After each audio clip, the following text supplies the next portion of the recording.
What does it mean to be free?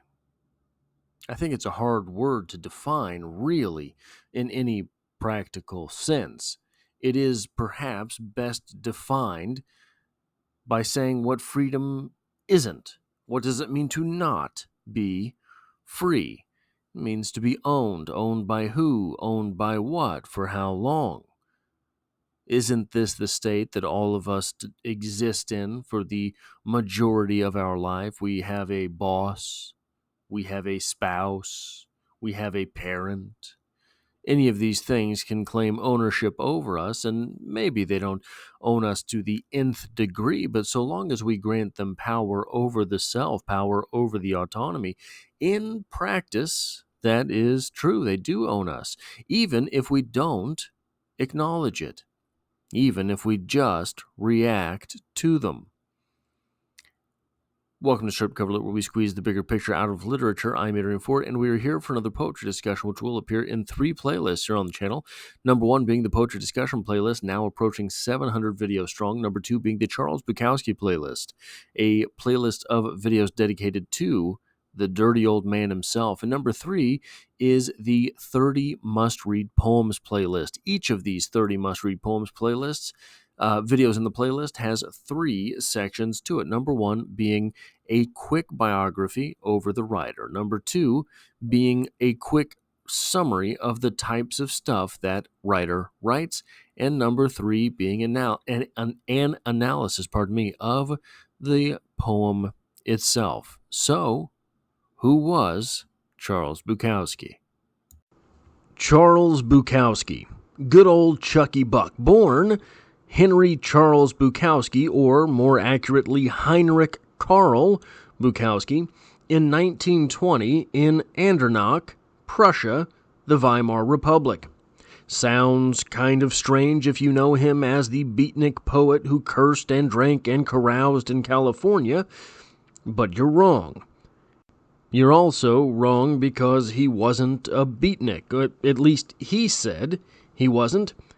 And he was born in Germany because his father, Heinrich, was part of the American occupying force in the Germanic territories after World War I, and he, being of German descent, decided to stick around afterward.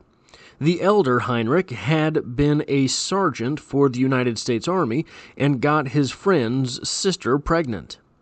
Now, we're getting a little bit closer to the Bukowski that we know. That sister was known as Katharina Fett, not related to Boba. And obviously, the baby resulting from that pregnancy was Charles Bukowski. In 1923, the family would move to the United States, Baltimore, Maryland, to be more specific. It seems that the family had difficulty making it, and if we're to take Charles' word for it, probably because his father had trouble finding work, or trouble keeping work, or trouble just going to work. And when Charles was 10, they moved to Los Angeles. The city may have been new, but his father wasn't. Bukowski often talked about his father's abusive behavior, and we're left to wonder if this is where the rough side of Bukowski comes from. If we are to take Charles Bukowski's poem A Smile to Remember as autobiographical, then his mother was the type to try to be positive regardless of circumstance. And while that sentiment does not track precisely into Bukowski's poetry, it's not that hard to imagine the disposition, smiling through the pain, translating into Bukowski's hallmark aloof attitude toward the outside world. If his father ruined his home life, it seems that acne wreaked havoc on his social life. The young Bukowski suffered from what was called acne vulgaris, which was actually so bad that he would receive regular medical treatments. Facing abuse at home and no comfort away either, Bukowski said he turned to alcohol. At 13 years old. By the time he was in his early 20s, he was writing and had some success getting short stories published, but apparently It was not enough success to keep his attention, and he quit writing and spent a decade sometimes working, sometimes traveling, and usually drunk. In 1948, he met Jane Cooney Baker, who was 10 years his senior and one of the loves of his life. They would sometimes live together. And by the mid-1950s, he was writing again, perhaps inspired by a near-death experience due to an ulcer. And by the late 50s, he was finding regular publication in smaller and upstart magazines. And in 1960, Bukowski's poem His Wife, the Painter, was published as a broadside. Later that year, he would see further success with a chapbook of poems titled Flower, Fist, and Bestial Whale, sent to press in October. In 1962, Jane Cooney Baker died. It was a loss that devastated Bukowski seemingly for the rest of his life. In 1963, he met Francis Dean Smith, a fellow poet known as Franci, and the following year, Bukowski's only child, Marina Louise Bukowski, was born. It was not enough to calm him down, but he did find regular work in 1967, writing a regular column titled Notes of a Dirty Old Man for a paper called Open City. The column was later adopted by Los Angeles Free Press. And in 1969, John Martin offered Bukowski $100 per month to write full-time, an amount that would translate to just shy of $900 today. Martin called Bukowski the new Walt Whitman. This was the beginning of Bukowski as a professional writer. His life would reach a new low point in 1977, when he found himself in St. Joseph, Missouri, to film a cameo in a movie called Supervan. The movie itself has become something of a cult classic, but no one should ever have to visit St. Joe.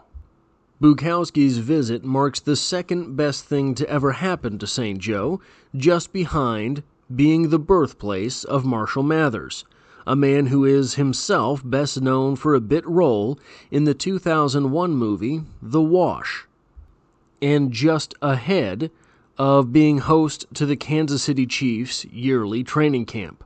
Fourth on that list is a 1987 occurrence known simply as The Event, in which a Labrador stood on its hind legs and took 7 consecutive steps, as reported to the local media by one Shirley Meredith, who was later arraigned for shoplifting, which is generally accepted as the 6th biggest event in St. Joseph history. All told, Bukowski wrote more than 5,000 poems, hundreds of short stories, and 6 novels. In 1993, Charles Bukowski was diagnosed with leukemia, and on March 9th, 1994, he died. And what kind of poetry did Charles Bukowski write? Well, he's often kind of referred to as a beatnik. Well, what are the beatniks? This from poetryfoundation.org. Beat poets sought to write in an authentic, unfettered style. First thought, best thought was how Central Beat poet Allen Ginsberg described their method of spontaneous writing. Poetically experimental and politically dissident, the Beat poets expanded their consciousness through explorations of hallucinogenic drugs, sexual freedom, Eastern religion, and the natural world. They took inspiration from jazz musicians, surrealists, metaphysical poets, visionary poets such as William Blake, and haiku and Zen poetry. In his article, Driving the Beat Road, Jeff Weiss explains, more than a half-century after their emergence, the Beats still offer up wild style, a sense of freedom, and wonder for the natural world almost unrivaled in post-war literature.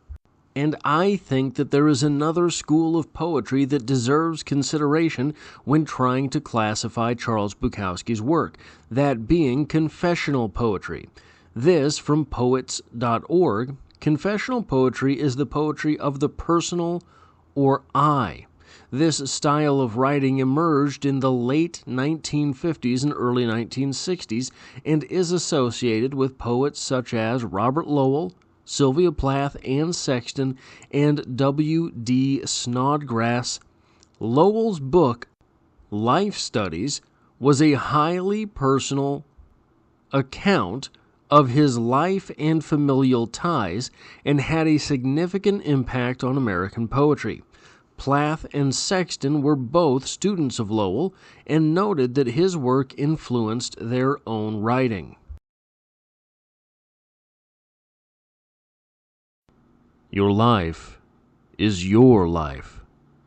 Don't let it be clubbed into dank submission. Be on the watch. There are ways out. There is a light somewhere. It might not be much light, but it beats the darkness. Be on the watch. The gods will offer you chances. Know them. Take them. You can't beat death, but you can beat death in life sometimes. And the more often you learn to do it, the more light there will be.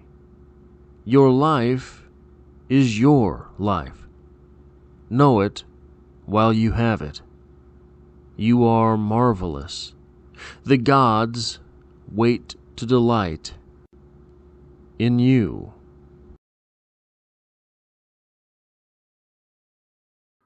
So, what is it that we have here with The Laughing Heart by Bukowski? Well, one of the interesting things about this poem seems to me to be that this poem starts off camera. You have your speaker in the poem, who is obviously from whomst comes the words, but this poem seems to start before the words begin. Your life is your life. We start. Your life is your life. We are referring to someone else. And then we get into the sort of message of the poem. Don't let it be clubbed into dank submission. Be on the watch. There are ways out. Now, these ways out, this is not your standard answer to the existentialist question, if you get what I mean. That is not what our speaker is advocating, the exit strategy to life itself. Rather, what it seems to be is that our speaker is responding to someone who is sort of perhaps lamenting lamenting the status of their own freedom. Your life is your life. It does not belong to anyone else. It belongs to you. So do not let that life be clubbed into dank submission.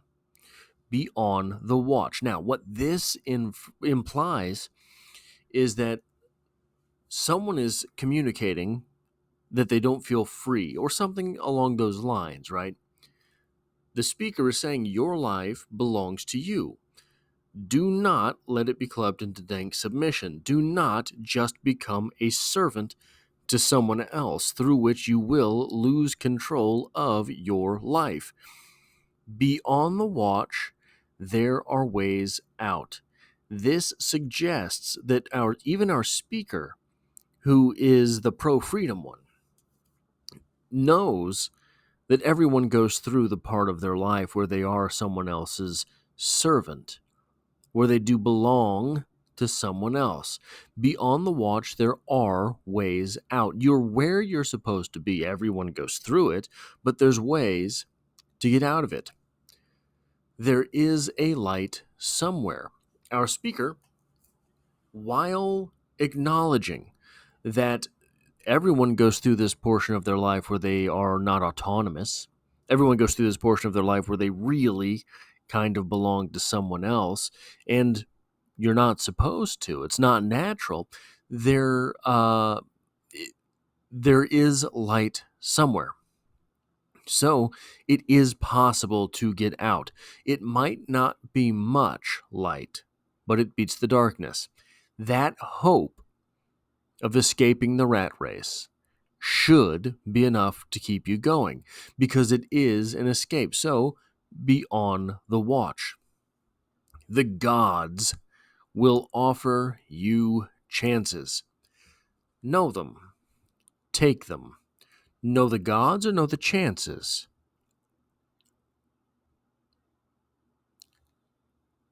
Take them. This suggests that both of them are the chances. Know the chances. Take the chances. You can't beat death. Everybody dies. But you can beat death in life sometimes. How many people do you know that are going through their life essentially already dead, walking around already dead? You don't have to. They don't have to. You get to be alive. You get to be alive while you're alive. After you're gone, there's not much use. But while you're here, you get to be alive. You get to live in the moment. You get to enjoy the things around you. You can't beat death. You will someday die. But you can beat death in life sometimes. You can beat death in life. The death that happens in life. You can beat that sometimes. And the more often you learn to do it, the more light there will be. The more you actually live, the more you will see these moments where living is possible. Maybe it's not all the time. Maybe not for you in your life right now. It's possible that it happens, though. This freedom that happens for some people, it can happen for you. It can happen for all of us. That's what our speaker is telling us. The more light there will be. Your life is your life. We return to this line. Your life is your life. It's still a belonging to someone, but so long as that someone is you, it's close enough to freedom. Owning your own life is close enough to freedom. Know it while you have it. Know the freedom, know your life, know yourself while you have it. You will not always. It's possible they take all of it from us. It's possible we never even learned to have it. It's possible we're never really even cognizant of the fact that we do. You are marvelous, despite all of your flaws, despite all of your lack of freedom, despite the fact that maybe the decisions you make in life are not quite all that they could be. You are marvelous. The gods wait to delight in you.